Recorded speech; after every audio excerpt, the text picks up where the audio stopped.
નમસ્તે વિદ્યાર્થી મિત્રો। હવે પ્રકરણ નંબર 10ની અંદર આપણે આગળના મુદ્દાઓ તરફ જઈએ। લાસ્ટમાં આપણે રોકડિયા પાકો વિશેની માહિતી મેળવી। હવે આજે જે આપણે જે પ્રશ્નોની ચર્ચા કરવાના છીએ, જે મુદ્દાઓની ચર્ચા કરવાના છીએ, એ મુદ્દાઓમાંના પ્રશ્નો 5 ગુણમાં લગભગ છેલ્લા 7 થી 8 વર્ષથી પૂછાય છે। એટલે આ પ્રશ્નો તરફ, એટલે કે મોટા પ્રશ્નો જે છે એ તરફ થોડા ધ્યાન આપજો। આપણો જે વિભાગ ડી છે કે જેમાંથી નિબંધ પ્રકારના પ્રશ્નો પૂછાય છે, તેના માટેના આજના મુદ્દાઓ ખૂબ જ મહત્ત્વના છે। સૌપ્રથમ આજે આપણે જે ચર્ચા કરવાની છે એમાં સૌથી મોટા 2 પ્રશ્નો છે। કૃષિ ક્ષેત્રે થયેલા ટેકનિકલ સુધારા જે 5 ગુણમાં પૂછાય છે, અને કૃષિ ક્ષેત્રે થયેલા સંસ્થાનગત સુધારા એ પણ 5 ગુણમાં પૂછાય છે। તો આજે કૃષિ ક્ષેત્રે કયા ટેકનિકલ સુધારા થયા છે કે જેના કારણે દેશમાં કૃષિનું મહત્ત્વ દિન પ્રતિદિન વધતું જાય છે? તો કૃષિ ક્ષેત્રે પ્રાચીન સમય દરમિયાન મુખ્યત્વે ખેતી કરવા માટે બળદ અને હળનો ઉપયોગ કરવામાં આવતો હતો। આજે ટ્રેક્ટર, થ્રેસર, ટ્રોલી વગેરે જેવા યંત્રો દ્વારા ખેતી શક્ય બની છે। પહેલાંના સમયમાં બોરવેલ દ્વારા કે કૂવાઓ દ્વારા જે તે ખેત પેદાશોને પાણી પૂરું પાડવામાં આવતું। આજે ટપક સિંચાઈ પદ્ધતિ કે ફુવારા પદ્ધતિ દ્વારા આધુનિક ખેતી શક્ય બની છે। પ્રાચીન સમયની સરખામણીમાં આજે રાસાયણિક ખાતરો, બિયારણો જેવા કે ડીએપી છે, યુરિયા છે, જેનો ઉપયોગ વધ્યો છે, જેના કારણે ખેત પેદાશોના ઉત્પાદનમાં પણ શું થયો છે? વધારો થયો છે। જંતુનાશક દવાઓ ખેત પેદાશોની અંદર છાંટવામાં આવે છે, જેના કારણે જે કીટકો છે એ કીટકો દૂર થાય છે અને ઉત્પાદનમાં શું થાય છે? વધારો થાય છે। ખેત પેદાશો વિશે અથવા તો કયા ખાદ્ય પાકોનું વાવેતર કરવું કે ખેત પેદાશોની માહિતી માટે આજે રેડિયો ઉપર, વર્તમાનપત્રોની અંદર અને અનેક ટીવી ન્યૂઝ ચેનલોમાં ખેત પેદાશોને લગતા વિવિધ કાર્યક્રમો જે છે એ પ્રસારિત કરવામાં આવે છે। જેમ કે આપણી દૂરદર્શન ચેનલ ઉપર ગ્રામ જગત કરીને એક યોજનાનો ભાગ આવે છે। એ જ રીતે જે ડીડી કિસાન ચેનલ છે એના ઉપર પણ ખેતીને લગતા વિવિધ કાર્યક્રમો પ્રસારિત કરવામાં આવે છે, જેથી કરીને ખેડૂતો એના વિશેની માહિતી મેળવી શકે। ડીડી કિસાન ચેનલ, જેના ઉપર ખેડૂતોને લગતા જે કંઈ પણ મૂંઝવણ છે, જે કંઈ પણ પ્રશ્નો છે એનું નિરાકરણ લાવવામાં આવ્યું છે। ખેડૂતોને લગતા વિવિધ પોર્ટલ પણ અત્યારે પ્રસારિત કરવામાં આવી રહ્યા છે કે ખેડૂતો પોર્ટલ ઉપરથી પણ ઓનલાઈન માહિતી જે તે ખેત પેદાશોની મેળવી શકે। આ ઉપરાંત ગામડાઓની અંદર ખેતી ક્રમબદ્ધ અને વ્યવસ્થિત થઈ શકે તે માટે સરકારે ગ્રામ સેવકોની પણ નિમણૂક કરી છે, જે ગ્રામ સેવકો ખેડૂતોને કયા કયા પાકોનું વાવેતર કયા સમયે કરવું અને તેનું ઉત્પાદન કેવી રીતે વધારવું એને લગતી માહિતી ગામડાઓમાં આપે છે। એ જ પ્રમાણે દરેક જિલ્લા મથકે ખેડૂતોના પ્રશ્નોના નિવારણ માટે તાલીમ કેન્દ્રો શરૂ કરવામાં આવ્યા છે કે જેમાં ખેડૂત તાલીમ લઈ શકે છે। કૃષિને લગતા વિવિધ પાકો વિશે માહિતી મેળવવા માટે અમુક સમયાંતરે કૃષિ મેળાઓનું પણ આયોજન કરવામાં આવ્યું છે, જે મેળાવડાઓમાં ખેતીને લગતી વિવિધ ટેકનિક અને પદ્ધતિની માહિતી આપવામાં આવે છે। સાથે સાથે રાજ્યમાં અલગ અલગ વિસ્તારમાં કૃષિ યુનિવર્સિટીઓ સ્થાપવામાં આવી છે, જેમ કે બનાસકાંઠા જિલ્લામાં દાંતીવાડા ખાતે આવેલી દાંતીવાડા કૃષિ યુનિવર્સિટી। એ જ રીતે ખેત પેદાશોનું ઉત્પાદન વધી શકે અને નવી ટેકનિકનો ઉપયોગ થઈ શકે તે માટે ICAR, Indian council agriculture research નામની સંસ્થા પણ શરૂ કરવામાં આવી છે, જે ખેડૂતોને ખાદ્ય પાકો વિશેની માહિતી પૂરી પાડે છે। તો આ પ્રકારના અનેક કૃષિ ક્ષેત્રે ટેકનિકલ સુધારા થયેલા જોવા મળે છે। સંસ્થાનકીય સુધારા સંસ્થાકીય સુધારા કૃષિ ક્ષેત્રે કયા થયા છે એ પણ 5 ગુણમાં પૂછાય છે। આ બંને પ્રશ્નો છે, ટેકનિકલ સુધારા અને સંસ્થાગત સુધારા, બંને અલ્ટરનેટિવ પૂછાય છે, ક્યારેક અથવામાં પણ પૂછાય છે, પણ બંને પ્રશ્નો તમે તૈયાર કરો તો પરીક્ષાની અંદર એ ઉપયોગી થઈ શકે। સંસ્થાગત સુધારાની અંદર ખેડે તેની જમીનનો કાયદો અમલમાં મૂકવામાં આવ્યો છે। પહેલાંના સમયમાં શું થતું હતું કે ગામડાની અંદર મોટા ખેડૂતો દ્વારા નાના ખેડૂતોનું શોષણ કરવામાં આવતું હતું, એમની પાસેથી જમીનો પડાવી લેવામાં આવતી હતી, જેના કારણે સરકારે ખેડે તેની જમીનનો કાયદો અમલમાં મૂક્યો છે।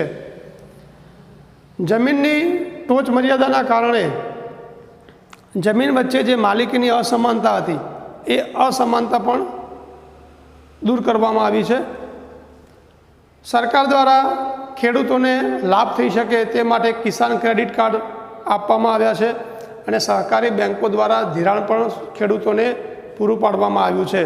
ખેડૂત ઈચ્છે તો યંત્રો ખરીદવા, ટ્રેક્ટર ખરીદવા કે પછી જંતુનાશક દવાઓ મેળવવા માટે પણ એમને સબસિડી આપવામાં આવી રહી છે। યંત્રો ખરીદવા માટે ખૂબ જ સસ્તા દરે ધિરાણ પણ પૂરું પાડવામાં આવી રહ્યું છે। એ જ રીતે ખેડૂતો જે કંઈ પણ પાકનું વાવેતર કરે છે તે પાક ઉપર ચોક્કસ પ્રકારનું વીમા રક્ષણ પૂરું પાડવામાં આવે છે, એટલે કે પાક નિષ્ફળ જાય તો એ વીમા રક્ષણ પ્રમાણે ખેડૂતોને વીમા કવચનો જે લાભ છે એ લાભ મળી શકે। સાથે સાથે વધુ વરસાદના કારણે કેટલીક વાર પાક નિષ્ફળ જાય તો ખેડૂતોને સરકાર દ્વારા આર્થિક સહાયની પણ સગવડ કરવામાં આવી છે। ખેડૂતો જે કંઈ પણ ખેત પેદાશોનું વાવેતર કરે છે એ ખેત પેદાશોને બજાર સુધી લઈ જઈ શકાય તે માટે પરિવહન અને સંદેશા વ્યવહારની પણ સુવિધા પૂરી પાડવામાં આવી છે। બજારમાં એમને ટેકાના ભાવ મળી રહે તે માટે હરાજીની પ્રક્રિયા પણ યોજવામાં આવી રહી છે। જુદી જુદી ખેત પેદાશોને ખરીદવા માટે સરકાર દ્વારા માર્કેટ યાર્ડ, ગંજ બજારની રચના કરવામાં આવી છે। ખેડૂતોને પોતાના પાકના વધુ લાભ મળે તે માટે ખરીદ વેચાણ સંઘની રચના કરવામાં આવી છે। સાથે સાથે ગુજરાત તેલીબિયા ઉત્પાદક સંઘની પણ રચના કરી છે। સરકારની સાથે સાથે ગ્રોફેડ અને નોફેડ જેવી સંસ્થાઓ પણ કાર્યરત છે। NDDB, national dairy development board જેવી સંસ્થાઓ પણ આ ખેડૂતોના પાકને ખરીદવા માટેનું કાર્ય કરે છે। તો આ બધી સવલતો ખેડૂતોને સંસ્થાગત સુધારા દ્વારા આપવામાં આવી છે। તો મિત્રો, તમે ટેકનિકલ સુધારા અને સંસ્થાગત સુધારા બંને વિશે માહિતી 5 ગુણના પ્રશ્નોમાં પૂછાય તો એને આપી શકો છો। ત્યાર પછી છે હરિયાળી ક્રાંતિ।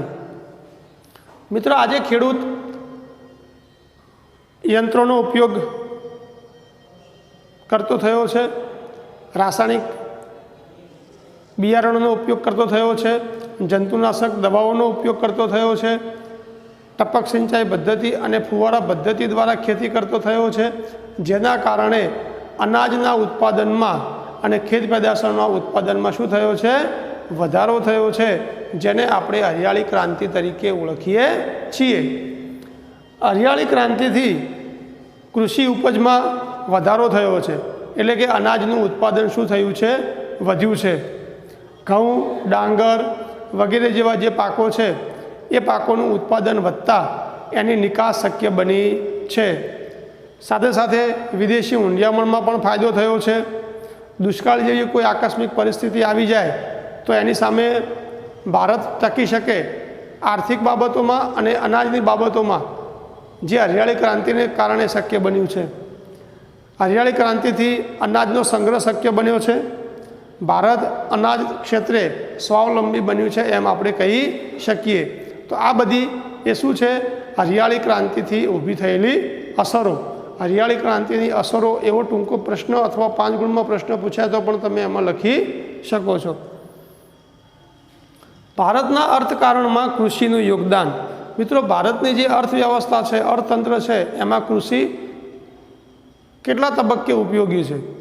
તો આપણે જાણીએ છીએ કે ભારત એક કૃષિ પ્રધાન દેશ છે।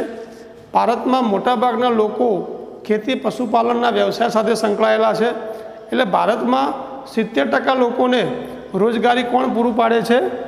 કૃષિ એટલે કે ખેતી। કૃષિ ક્ષેત્રે જીડીપીની વાત કરીએ કૃષિ ઘરેલું પેદાશની, તો એમાં ફાળો ભારતનો 70% જેટલો જોવા મળે છે ભારતના અર્થતંત્રમાં જીડીપી ક્ષેત્રે. સાથે સાથે કેટલાક ઉત્પાદનો એવા છે જેમ કે ચોખા છે, ઘઉં છે, કપાસ છે કે જેનું ડાંગર છે, જેનું ઉત્પાદન ભારતમાં વધુ થાય છે. પરિણામે ભારત એવા ખેત પેદાશોની શું કરે છે, બીજા વિસ્તારોમાં નિકાસ કરે છે અને સામેથી શું પ્રાપ્ત કરે છે, વિદેશી હુંડિયામણ પ્રાપ્ત કરે છે. ખેત પેદાશોના ઉત્પાદનમાં ભારત સમગ્ર વિશ્વમાં બીજા સ્થાન ધરાવે છે. એટલે કે સમગ્ર વિશ્વમાં ઉત્પાદનમાં પણ ભારત હરીફાઈ તરીકે આગળ વધી રહ્યું છે એમ આપણે કહી શકીએ. અને મોટા ભાગના લોકોને અને પશુઓને ખાસ કરીને કૃષિમાંથી જ ખોરાક પૂરો પાડવામાં આવે છે. તો ભારતના અર્થકારણમાં કૃષિનું અનેક ગણું મહત્ત્વ છે એમ આપણે કહી શકીએ. અને છેલ્લો મુદ્દો, ભારતની ખેતી ઉપર વૈશ્વિકીકરણની અસરો. મિત્રો, વૈશ્વિકીકરણ એટલે ભારતીય અર્થતંત્રને વિશ્વના અર્થતંત્ર સાથે જોડવાની નીતિ, જેને આપણે શું કહીએ છીએ, વૈશ્વિકીકરણ. ભારતના અર્થતંત્રને વિશ્વના બીજા દેશો સાથે જોડવામાં આવ્યું છે, જેના કારણે ભારત સમગ્ર વિશ્વ સાથે, સમગ્ર વિશ્વના બજાર સાથે આંતરરાષ્ટ્રીય હરીફાઈ કરતું થયું છે એમ આપણે કહી શકીએ. ભારતની ઘણી બધી કૃષિ પેદાશો જે છે જે બીજા દેશોમાં મોકલવામાં આવે છે, જે વૈશ્વિકીકરણના કારણે શક્ય બન્યું છે. જેમ કે ગુજરાતમાં કપાસ, તલ અને મરચાં એ ચીનમાં મોકલવામાં આવે છે, જ્યારે ચીનમાંથી વિવિધ પ્રકારના ફળો જે છે એ ભારતના બજારોમાં ઉપલબ્ધ બન્યા છે. ઘણા બધા ચીની ફળોને આપણે ઉપયોગ કરીએ છીએ.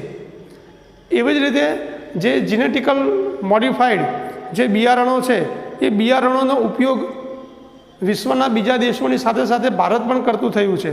જોકે ભારતના ખેડૂતો માટે થોડું ખર્ચાળ છે, પણ અમુક પાકો એવા છે જેમ કે કપાસ, જે મકાઈ છે, એવા પાકોમાં આ બિયારણોનું ઉત્પાદનનો ઉપયોગ કરવાથી ખર્ચા જરૂર બન્યા છે, પરંતુ એ ખેત પેદાશોના ઉત્પાદનમાં વધારો પણ થયો છે. એટલે કે આંતરરાષ્ટ્રીય કક્ષાએ ભારત વિશ્વના બજારોમાં હરીફાઈ કરતું થયું છે એમ આપણે કહી શકીએ. એટલે વૈશ્વિકીકરણને લીધે ભારતના ખેડૂતો પોતાની ખેત પેદાશોને વિશ્વના બજારોમાં વેચતા થયા છે એમ આપણે કહી શકીએ. ઓકે મિત્રો, તો આજના મહત્ત્વના જે પ્રશ્નો છે જેમાં કૃષિ ક્ષેત્રે થયેલા ટેકનિકલ સુધારા પહેલો પ્રશ્ન, બીજો પ્રશ્ન કૃષિ ક્ષેત્રે થયેલા સંસ્થાનગત સુધારા, ત્રીજો પ્રશ્ન હરિયાળી ક્રાંતિની અસરો, ચોથો પ્રશ્ન ભારતના અર્થતંત્રમાં કૃષિનું યોગદાન અને પાંચમો પ્રશ્ન ભારતની વૈશ્વિકીકરણ ઉપરની અસરો. આ પાંચેય પ્રશ્નો તમે વ્યવસ્થિત રીતે લખી અને તૈયાર કરવાનો પ્રયત્ન કરજો. આપણું આ 10મું પ્રકરણ ભારત અને કૃષિ એ અહીંયા આપણે પૂરું કરીએ છીએ. હવે પછીનું નેક્સ્ટ પ્રકરણ આપણે આગળના તાસમાં જોઈશું.